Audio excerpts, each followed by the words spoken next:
Okay, so Fast and Furious 8. Wow, I didn't really think that much of this movie. That was really something. I mean, it really surprised me. I think it's a great feeling when a movie surpasses what you're actually going to think about it. Because you have all those things going up to it, like, oh, is it really going to be that good? Like, I don't know. Paul is dead, and in that last movie, you could have ended it, and you all kept saying, "One last ride, man! One last ride! One last ride! One last ride!" And yet, it's a good movie. I mean, I'd say bring the next two on. I can't believe I'm actually saying that, but yes, I want more. And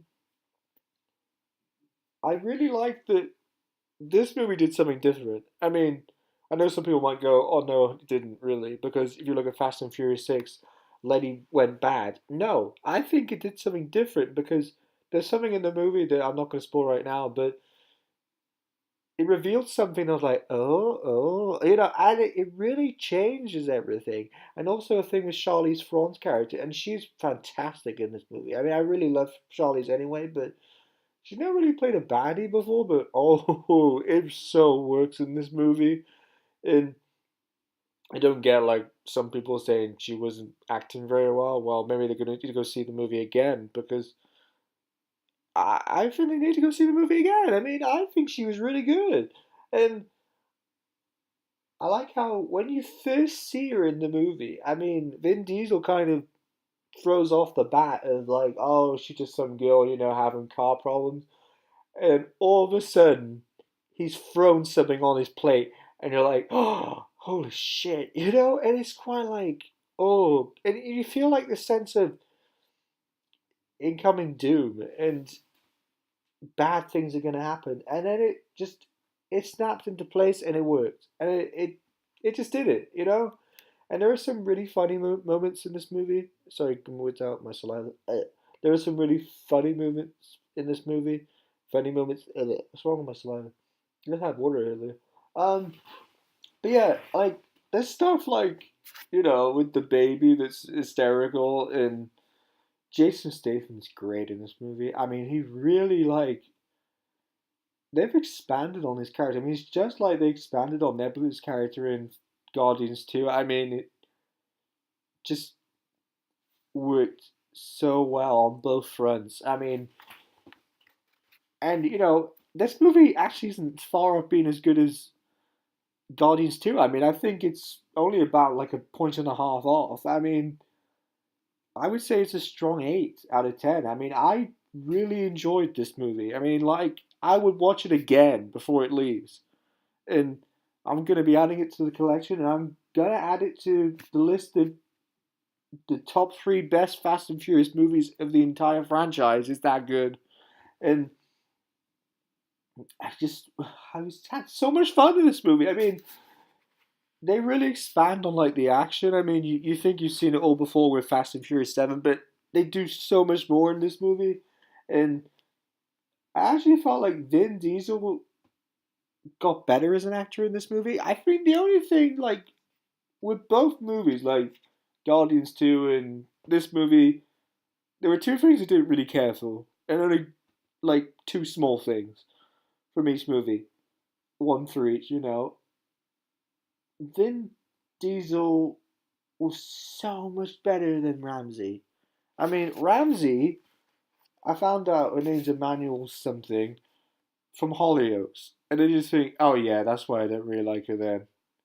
I mean, just in the seventh movie, she was just a pretty face who couldn't really act very well. And not to say she was terrible, but just okay, average, mediocre, not going to remember her.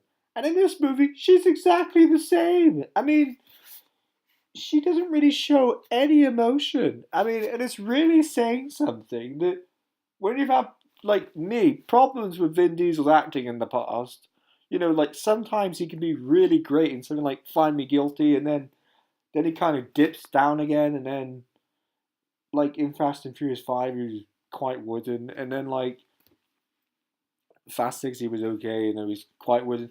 And number 7, he got a bit better, and then he had some like really good emotional scenes.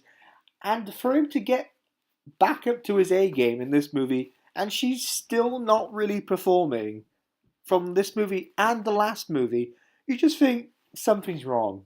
And I really don't like to do that, like put something down on a movie, but just get rid of her character, please.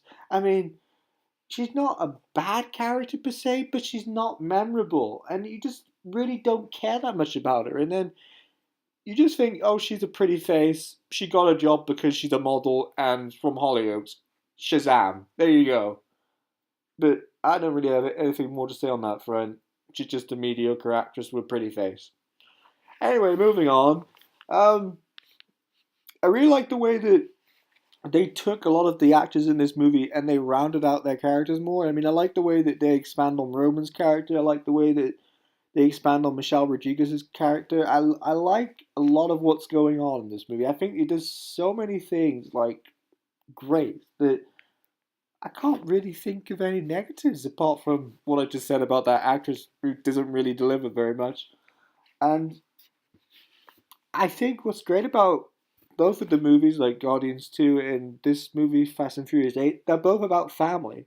And they're about like not giving up, like giving up on each other and stuff like that. And I think the through line for that makes these movies both work. And you care about the characters, you know? Well, for the most part, apart from that other actress we're not really that bothered about. But, you know, I've already said what I feel about her. I think this movie is a real surprise. Like I say, I think it's one of the best movies of 2017 so far. I think it's a movie that a lot of people are going to rewatch and are going to enjoy. I think it's obviously going to make a lot of money, but I think it's making a lot of money for a right reason.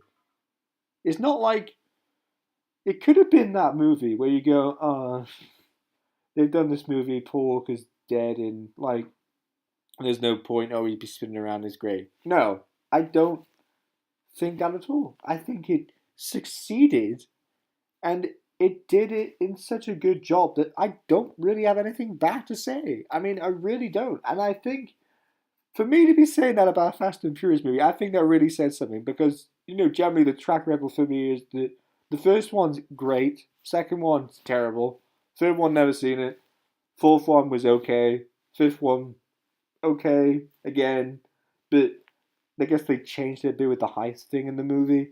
And number six, okay again, did some sort of new stuff in it again, I guess, to make it kind of fresh, but not that great. And number seven was decent, like we were getting back up there again with number one, and then this one is better than number seven, I'd say, slightly. So it all goes like Fast and Furious 1, Fast and Furious 8, and Fast 7, third place.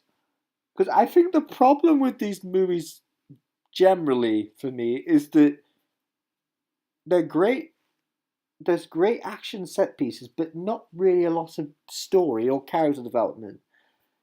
Even though they had great chemistry in those other movies that weren't that good, I think that they utilized that in this movie, and that they made that like there is story and character development is in spades, and the chemistry isn't just sort of there to go, oh well, at least it's entertaining. And like in those other movies, like not not great, but the chemistry's there.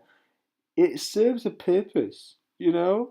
Like the chemistry works into the character development, and it all comes together, and there's story in the movie, and it all just connects. And I really was impressed by this movie, and I'm going to be seeing it again, and I'm going to be enjoying it for many years to come. And I think it's a good movie, and I think it's a really good Fast and Furious movie.